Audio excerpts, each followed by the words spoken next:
This is Tinker versus Des Moines, Student Free Speech and the Schoolhouse Gate, a landmark case on student free speech by Joelle Sanchez. Do you think students should be allowed to protest in school? What would you do if a student wore something controversial? Why this case matters. First major Supreme Court case on student free speech. This set the precedent that students have constitutional rights in schools, and it still influences school policies on expression today. Background of this case. In 1965, 3 students wore black armbands to protest the Vietnam War. The school banned armbands before the protest. Students wore the armbands anyway and were suspended from school. Their parents filed a lawsuit claiming a violation of First Amendment rights.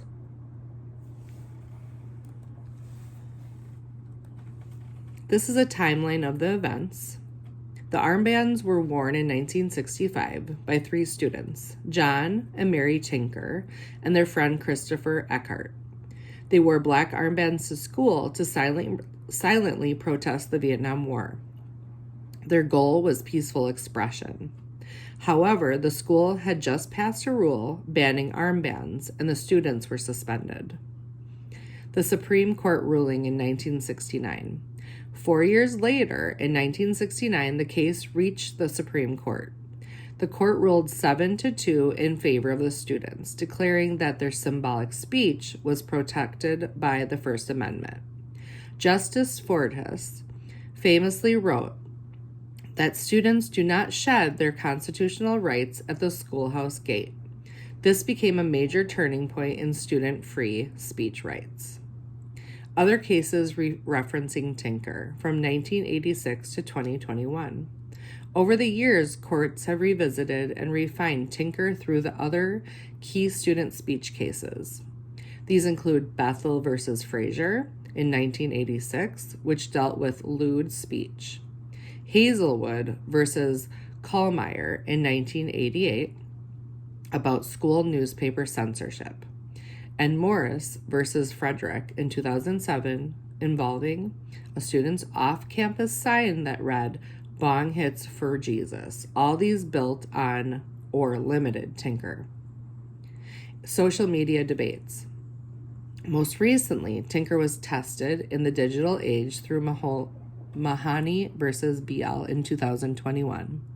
A cheerleader posted a profane snapshot of off campus, and the court ruled that her expression was protected since it didn't cause a disruption at school. This case raised big questions about whether Tinker applies to social media posts made outside of school. Key people that were involved in this case. Mary Beth Tinker, she's 13 years old.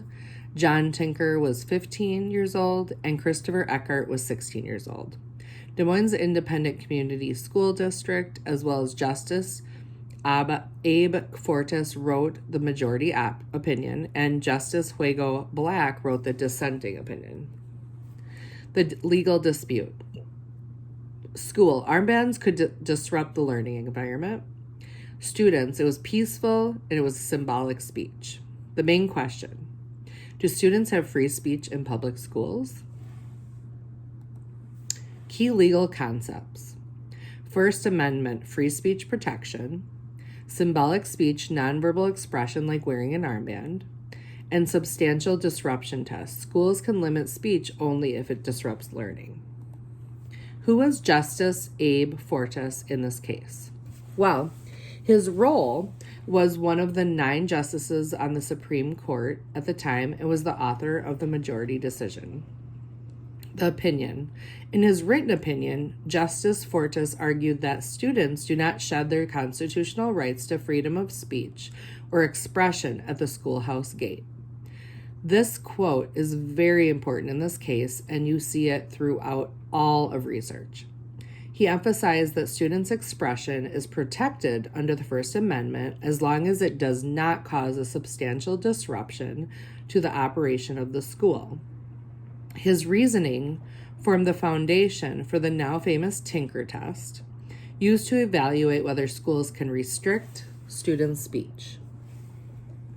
The court rulings.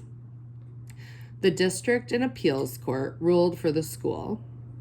The Supreme Court in 1969 ruled 7-2 in favor of the students.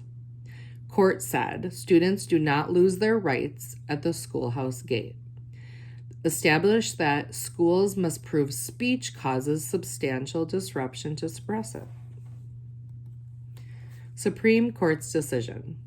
The court found no disruption caused by the armbands, and the school's action violated students' rights. Why did Tinker win? The armbands were silent and non-disruptive. The school couldn't prove the protest caused substantial interference, and the students' intent was peaceful and political, not vulgar or threatening.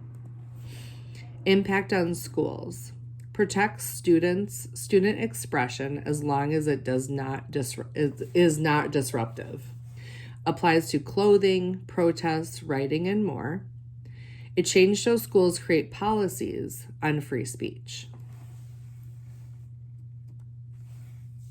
The modern connection to the Tinker case. Mahoney versus BL in 2021, the cheerleader disciplined for Snapchat post. Her name was Brandy Levy, a freshman at Mahoney Area High School.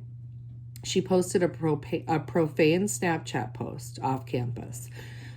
She said, F school, F softball, F cheer, F everything. After not making varsity cheerleading, she sent it to over 250 friends.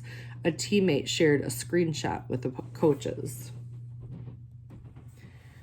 Continued, school suspended Levy from the JV cheer team for a year, citing rules against disrespect, profanity, and negative posts about cheerleading or coaches. Supreme Court ruled in her favor, citing Tinker, which shows the case still affects decisions even off campus. On June 23rd, 2021, the court ruled 8-1 in favor of Levy. Justice Breyer held that while schools may sometimes regulate off-campus speech, in this instance, the school's interest didn't outweigh Levy's First Amendment rights. The posts didn't cause substantial disruption and were made off-campus to a private audience. This is a picture of the armband right here. It's also signed by Mary Beth Tinker in November of 2021. The Tinker versus Des Moines 1969 case. This is a quote by Justice Fortas. In the absence of a specific showing of constitutionally valid reasons to regulate their speech, students are entitled to freedom of expression of their views. Benefits and challenges. Benefits of the case. This case empowers student voice. It encourages democratic values in schools. The challenges of the case, schools must decide what counts as disruptive, and it's harder with social media and online speech. My reflection. As a teacher, I value this case because it reminds me students are people first.